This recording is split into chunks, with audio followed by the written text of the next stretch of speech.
when I was first in Army intelligence, I'd conducted a lot of interviews, which were also interrogations. Immediately in the relationship, there is a dependence upon me, the interrogator. Is your mother okay? Do you want me to make a call to your home? It's the bonding, real or artificial, that opens the discussion.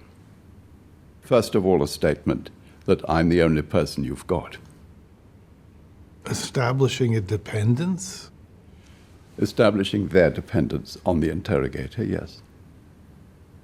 Well, you want something to be expressed that may not be true, and you know it's not true. That's a beginning. In the Pigeon Tunnel, one of the great documentary interviewers takes on one of the great obfuscators, a professional yarn spinner who has survived interviews for 60 years by relying on some well-rehearsed anecdotes and carefully contrived contradictions.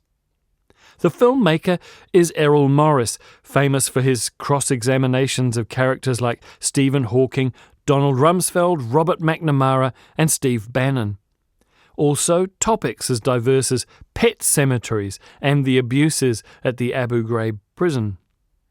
At one point in the early 80s, his film career stalled and he made a living as a private investigator, and he still brings that tactical ingenuity to bear on his subjects. He's a good foil then for the spy novelist John Le Carré, real name David Cornwell.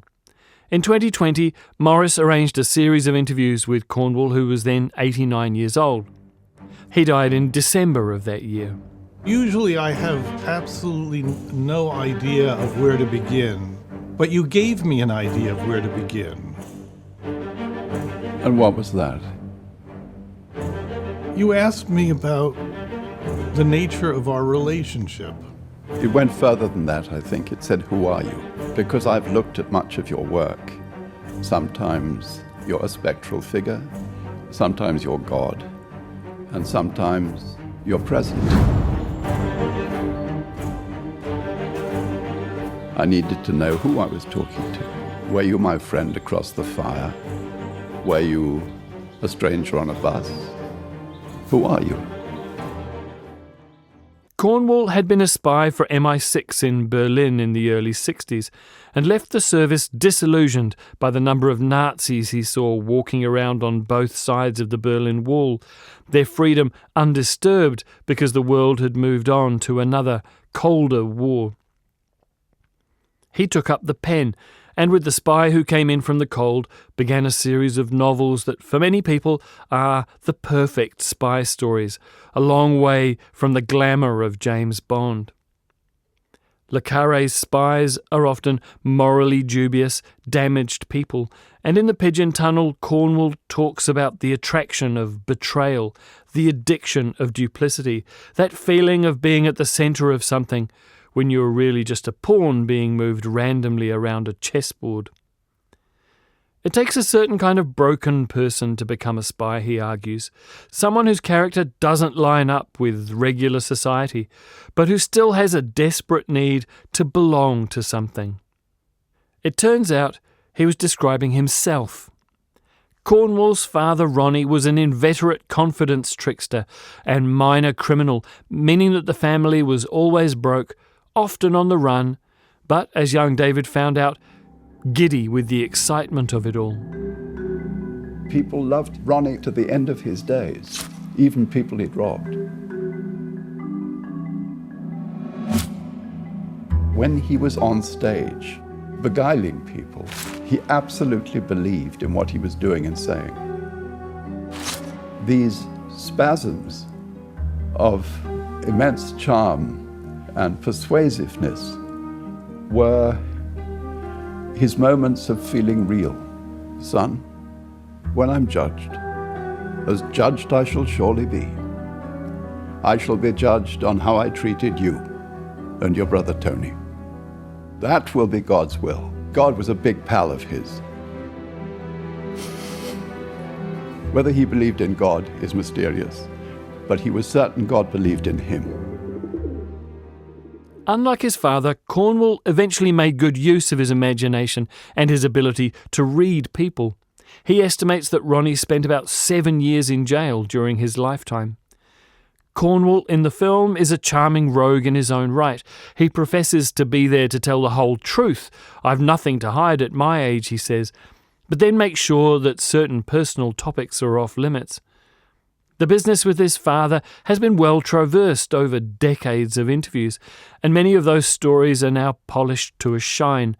But Morris perseveres and eventually makes a breakthrough. Some real emotion emerges behind the glint of the storyteller's eye.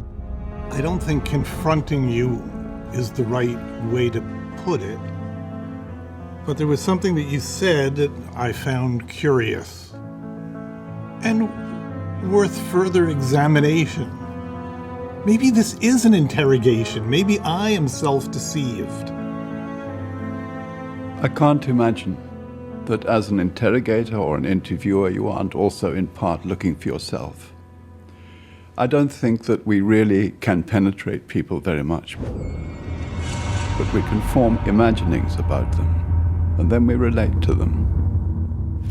Morris is a frustrated director of fiction, and he can't help but theatricalize everything. Music, recreations with actors, in some cases recreations of things that never happened, tricks of memory.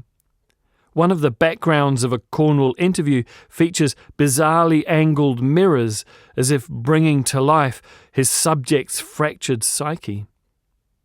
I love all this, but for some it might be too much, especially when Cornwall's mellifluous voice is already so easy on the ear. And the film leans a lot on the books and the BBC television adaptations of them, which just makes you want to sit down and watch them all over again. Cornwall is insightful about other men. His opinions of women go mostly unremarked, but rather less so about himself. "I don't know what love is," he says when he's asked whether he loved his father. He has obviously spent far less time interrogating himself than he did his Cold War targets or the creatures of his imagination that filled his wonderful books. By the way, Ronnie sued you. Yes, he did. I gave an interview to London Weekend Television. I omitted to say that I owed everything to him. I didn't want to give Ronnie the credit. Why should I find a line that said I owed it all to my father? But the reality probably is, in many ways, that I do. The Pigeon Tunnel is rated M for dangerous behaviour and violence and is streaming now on Apple TV+.